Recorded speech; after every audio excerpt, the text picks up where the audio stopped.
দেবী মনসা হলেন বাংলার ভগবান। কেন বললাম এই কথাটা?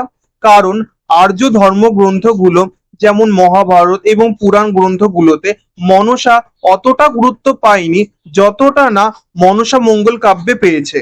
মহাভারত এবং অন্যান্য পৌরাণিক গ্রন্থগুলোতে আমরা মনসার উল্লেখ পাই। ঋষি কাশ্যপের মেয়ে হলেন মনসা। ঋষি কাশ্যপ মন থেকে মনসাকে জন্ম দিয়েছিলেন বলে তার নাম মনসা হয়। পরে মনসা অনেক তপস্যা করে দেবী রূপ পান। আর্য কাব্য গ্রন্থগুলোতে লেখা আছে যে দেবী মনসার সঙ্গে ঋষি জরৎকারুর বিয়ে হয় এবং তাদের একটা সন্তান আছে যার নাম হলো আস্তিক। মহাভারতে আমরা দেখি যে রাজা জন্মেজয় সাপ বংশকে ধ্বংস করার জন্য যজ্ঞ করেন এবং এই আস্তিক কিন্তু নাগ বংশকে রক্ষা করেন। কে রাজা জন্মেজয়?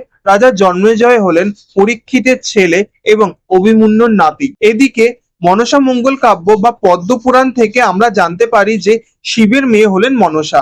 আপনাদের একটা কথা জানিয়ে রাখি যে মনসা মঙ্গল কাব্যকে পদ্মপুরাণ বলার কারণ হচ্ছে মনসা আর এক নাম হচ্ছে পদ্মা। আবার আমাদের 18টা মহাপুরাণ আছে, যার মধ্যে একটি নাম কিন্তু পদ্মপুরাণ। এই পদ্মপুরাণটা কিন্তু আলাদা। এখানে লেখা আছে বিষ্ণুর নাভি থেকে ব্রহ্মার সৃষ্টির কথা। তো দুটো পদ্মপুরাণের মধ্যে গুলিয়ে ফেলবেন না।